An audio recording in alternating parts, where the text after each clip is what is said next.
Hei ja tervetuloa mukaan tähän kertomukseen Suomen aivan uskomattomasta muodonmuutoksesta. Miten tästä maasta tuli se moderni valtio, joka se tänä päivänä on? Vuosi toisensa jälkeen ihan säännönmukaisesti Suomi on kärjessä maailman onnellisuusraportissa.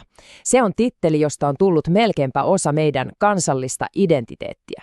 Mutta hetkinen, miten ihmeessä maa, joka käytännössä nousi sodan raunioista, onnistui pääsemään tähän pisteeseen? Se on se polttava kysymys. Ja voin luvata, tarina ei ole ihan suoraviivainen, mutta se on todella kiehtova. No, jotta tähän saadaan vastaus, meidän pitää kelata aikaa taaksepäin. Ihan sinne alkupisteeseen, toisen maailmansodan jälkeiseen Suomeen. Miettikääpä hetki sitä tilannetta. Neuvostoliitto vaati aivan valtavia sotakorvauksia. Maasta oli menetetty 12% alueista ja sen mukana meni teollisuutta ja tärkeitä viljelysmaita. Talous oli ihan polvillaan. Ja kaiken lisäksi vieressä oli arvaamaton suurvalta. Selviytyminen ei ollut mikään itsestäänselvyys. Se oli ihan oikea kansallinen hätätila. Mutta suomalaisella sisulla ei jääty tulee makaamaan, eihän. Ratkaisu nähtiin teollisuudessa. Koko talous piti rakentaa perusteellisesti uudelleen. Katsotaanpa, miten se valtava moottori oikein saatiin käyntiin. Ja se muutos oli siis aivan järisyttävä.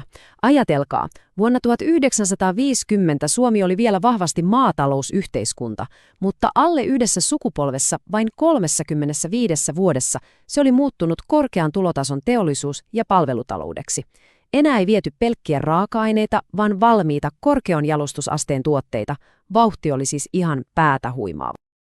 Tässä nähdään se lähtötilanne ihan visuaalisesti. Vuonna 1950 maatalous työllisti peräti 70% väestöstä. Se oli kansakunnan selkäranka, totta kai, mutta se ei ollut tulevaisuuden talouskasvun moottori. Ja sitten, katsokaa tätä. Vuoteen 1985 mennessä palvelut olivat nousseet suuremmaksi sektoriksi ja teollisuus oli vahvasti kakkosena. Maatalouden osuus oli kutistunut vain 10%. Tämä ei ollut pelkästään taloudellinen muutos, vaan koko yhteiskunnan täydellinen mullistus.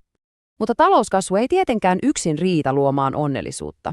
Ihan samanaikaisesti sen talousihmeen kanssa Suomessa rakennettiin jotain aivan yhtä tärkeää, hyvinvointivaltiota. Ja tämä johtaakin meidät seuraavaan isoon kysymykseen.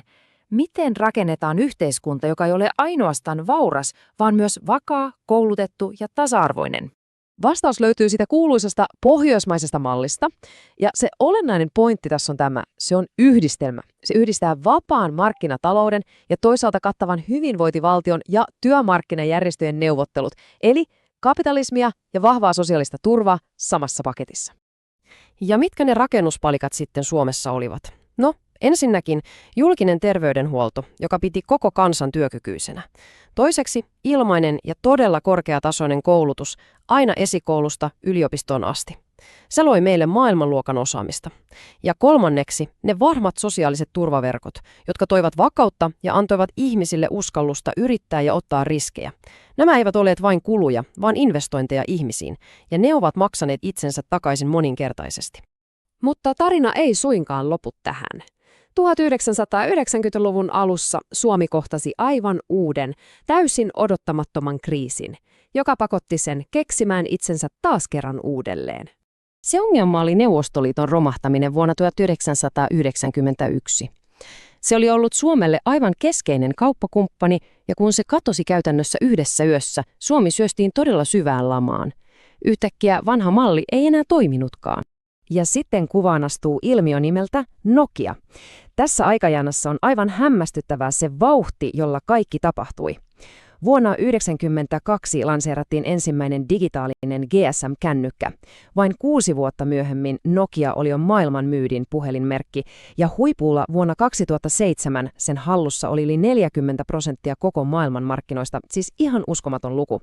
Parhaimmillaan yhtiö vastasi jopa 4% Suomen BKT:sta. Mutta kuten me kaikki tiedämme, teknologian maailmassa nousu voi olla yhtä nopea kuin tuhokin. Nokian tarina on kuitenkin symboli koko kansakunnan muutokselle. Suomen vastaus kriisiin oli tietoinen, strateginen käännös kohti tietoyhteiskuntaa. Alettiin panostaa ihan tosissaan teknologiaan, tutkimukseen, kehitykseen ja innovaatioihin. Ja tämä tuo meidät nykypäivään. Suomi on selvinnyt todella monesta, mutta haasteet eivät todellakaan ole ohi.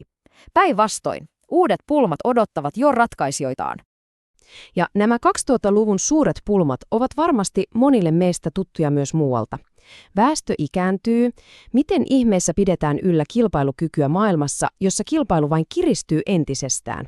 Miten navigoidaan uusien geopoliittisten jännitteiden keskellä ja kuinka toteutetaan se välttämätön, mutta samalla kallis siirtymä vihreään energiaan?